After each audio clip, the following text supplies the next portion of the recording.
Почитувани, добар ден. Ги следите вестите на Канал 8. Општина Кочани го подпиша договорот со Министерството за труд и социјална политика за грантот со кој ќе се гради новиот објект на детската градинка во населбата Драчевик. Крајниот рок за комплетирање е до средината на 2021 година. Локалната самоуправа на Кочани ги обезбеди неопходните пари за изградба на новата детска градинка во населбата Драчевик. Во просториите на Министерството за труд и социјална политика, градоначалникот Никол Чуилиев и министерката Мила Царовска го подпишаа договорот со кој државата и дава грант на нашата општина во висина од околу 1 милион евра за да се реализираат градежните работи.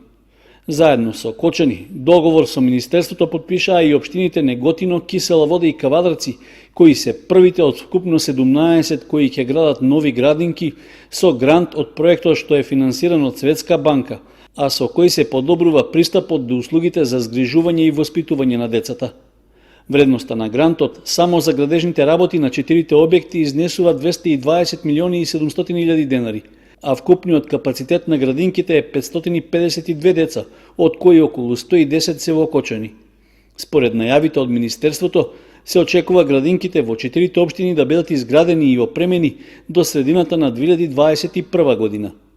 Министерката Царовска ги повика и другите општини да изготват квалитетни проекти и да аплицираат за изградба на нови градинки. Следниот јавен повик за доделување грантови за градинки се очекува Министерството за труд и социјална политика да го распише во средината на идната година. Над 150.000 евра планира да потроши општина Кочани за изградба и асфалтирање на првата фаза од улицата Енгелсова, што ќе го поврзува градот со населбата Оризари.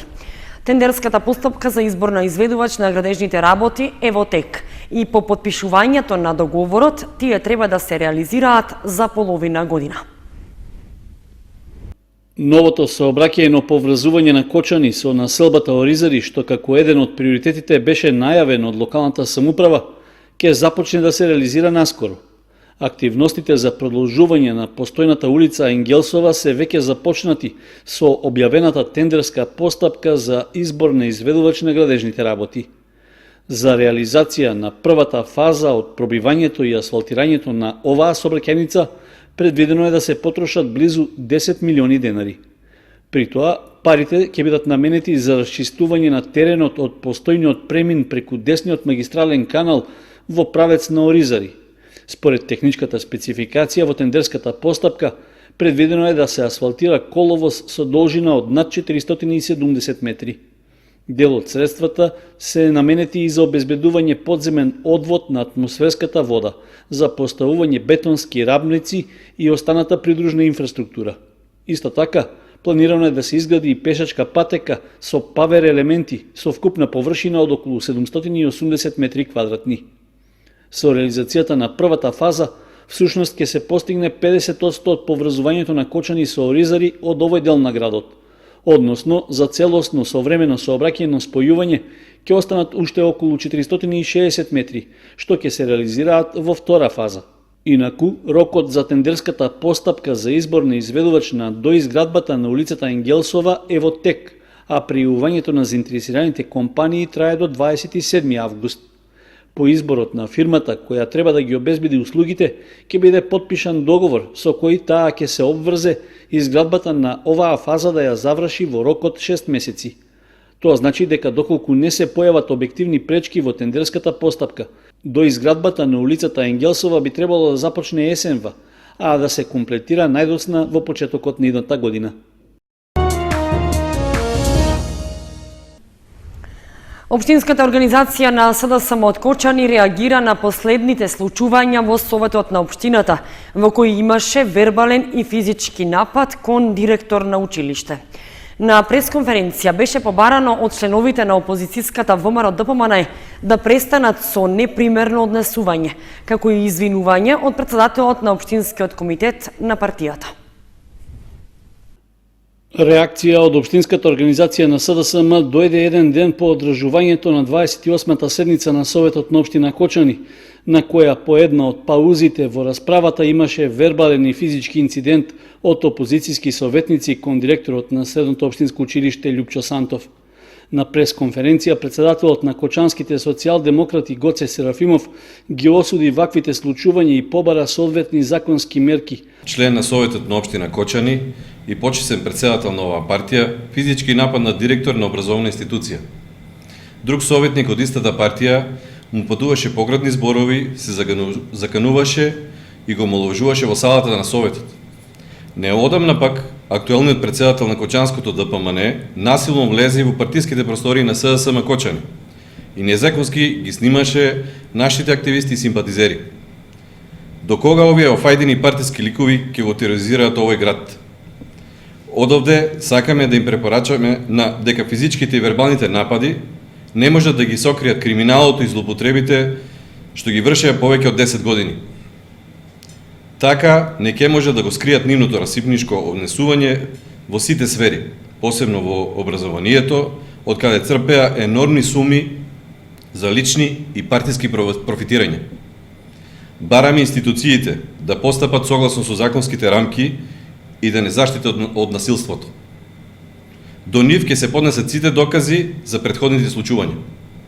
Бараме јавно извинување од председателот на Општински комитет на ДПМН од Кочани за неадекватно однесување кон нашите функционери и оградување од насилниците и криминалците од своите редови. На крајот од пресконференцијата Серафимов истакна дека во СДСМ веруваат во институциите на државата и оставаат тие да го решат овој проблем. Целта е, како што рече, да се изгради едно општество за сите без фаворизирање на едни или други, а против криминалот и сите криминални структури. Размена на искуства и можности за понатамошна соработка во делот на помошта на лицата со интелектуална и телесна попреченост е целта на посетата на представници од Министерството за труд и социјална политика од Турција и директорот на Центарот за социјални работи на Анкара со директорот и представници на Меѓуопштинскиот центар за социјални работи Кочани. Организатор и реализатор на проектот е Сдруженијето Павел Шатев од Кочани.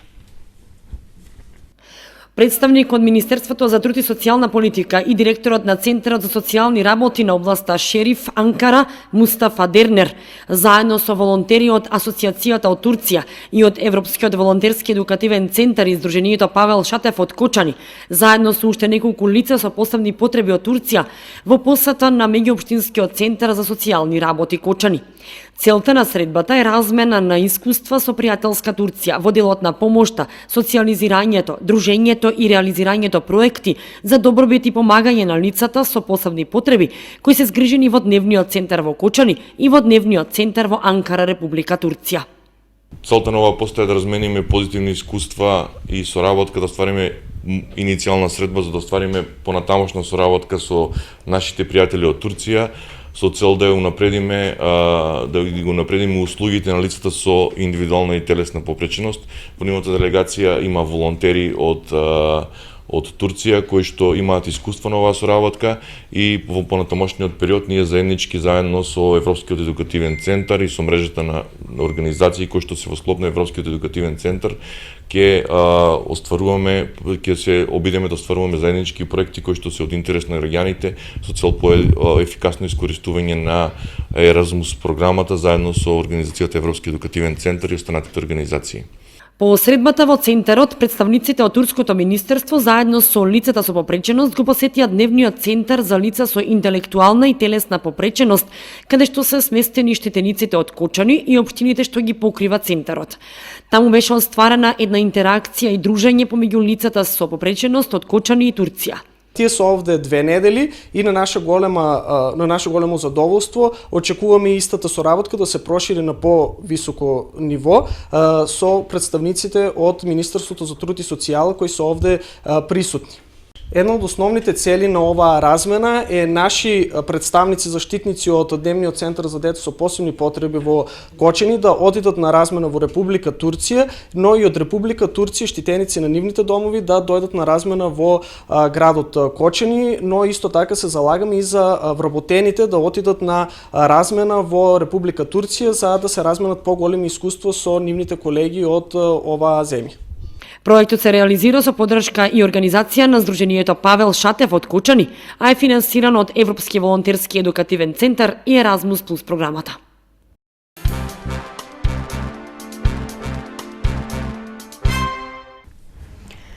Банките нудат кредити за пензионери со максимален рок на отплата до 5 години, при што барателот на крајниот рок на отплата не треба да е постар од 72 години. Пензионерите бараат годините да не бидат услов за кредити. Предлог од Сојузот на Сдруженијата на пензионерите на Македонија. Олабавување на условите за добивање кредити за пензионерите и продолжување на роковите за нивна отплата или воопшто за добивање кредити бараат од Сојузот на Сдруженија на пензионери на Македонија. Повозрасните граѓани, иако се редовни во намирувањето на своите банкарски обврски, сепак се соочуваат со тешкотии и оневозможување на нивните барања за добивање кредити. Сојузот на Сдруженијата на пензионери на Македонија се залага да се олабават условите за добивање кредити за пензионерите во земјава, бидејќи тие имаат редовни примања и редовно ги сервисираат своите обврски. Од Сојузот сметаат дека е потребно да не се ограничуваат пензионерите според возраста, дека е неопходно да се продолжат годините за добивање и отплата на кредитите. Во земјава има околу 320.000 пензионери, бројка што не е занемарлива. Од Сојузот додаваат дека пензионерите како голема група во земјава се наоѓаат во незавидна позиција поради ограничувачките услови наметнати поради нивната возраст. Истакнуваат дека како гаранции за барањата за кредити во банките може да се понудат и жиранти, било да станува збор за нивни деца или пак други помлади лица, како и друг тип гаранции. Со овој предлог на Сојузот без размислување се согласуваат и пензионерите од Кочани, кои велат дека се соочуваат со проблем кога треба да подигнат кредит. Пензионерите кои ги консултираше Канал 8 раскажуваат различни искуства во поглед на користењето на банкарските кредити. Едни велат дека поради тоа што долги години се корисници на пензија во банката немаат проблеми со одобрување на кредитот и со нивниот рок на отплата. Друга група пензионери пак посочуваат дека нивните барања за кредити биле одобрувани, но при тоа условите за враќање биле многу кратки, поради возраста, поради што било невозможно да се нафатат на такви услови. Условите се такви, мали пензии, мали плати, нормално дека не може за кратко време да се отплати. Луѓето избегуваат кредитите взимат за тоа што немат услови, не може не се во состојба да ги вратат. Јас мислам дека овие услови се многу добри, меѓутоа популацијата гледајќи овака во последно време настојуваат сите да се малку одложи овој начин на плаќање заради тоа што не се во состојба, имаат секој своји обврски и тука државата треба малку да балансира, да партиципира и да асистира во разрешување на овој проблем. Да, например, на повеќе години да се отплатува, Секако, популацијата кон тоа нагласува. Секој сака, значи, сега да го изваде кредитот, значи, за подлого време, како имаш пензија, например, спрема пензијата и кредитот се иди, така треба се враќа кредит. Пражат на рати пензионерите, значи, по-лесно да е, значи, помала е платата, например, и поголема, значи расорањето, да, за повеќе време, дали за 4 години, дали за 5 години, зависи. Од своја страна, представниците на банките велат дека условите за повозрасните граѓани се направени соодветно на состојбата во земјата и дека тие се поволни. Комерцијална банка, например, нуди кредити за пензионери со максимален рок на отплата до 5 години, при што барателот на крајниот рок на отплата не треба да е постар од 72 години. Барателите може да се информираат и да поднесат барање за кредит во сите експозитури или филијали на банката, а одобрувањето е брзо и без сложени процедури. Обезбедувањето на секој кредит се утврдува во согласно со актите на банката. Во согласно со актуелните услови за износ на кредит до 100.000 денари не е потребен жирант, велат представниците на Комерцијална банка. И додаваат дека сите услови се јавно објавени на веб страницата на банката и тие се конкурентни и во согласност со потреба на клиентите. Банката ги следи пазарните трендови и континуирано модифицира или креира нови производи и услуги за зголемување на нивната достапност и квалитет. Жителите од Истокот најмногу страдаат од срцеви заболувања. Според интернистите, борбата против срцевите заболувања треба да се насочи кон здравиот живот, физичката активност, како и превентивните прегледи.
Почитувани, современската прогноза ги извршуваме и овие вести на Канал 8. Ви посакуваме пријатен викенд. Довидување.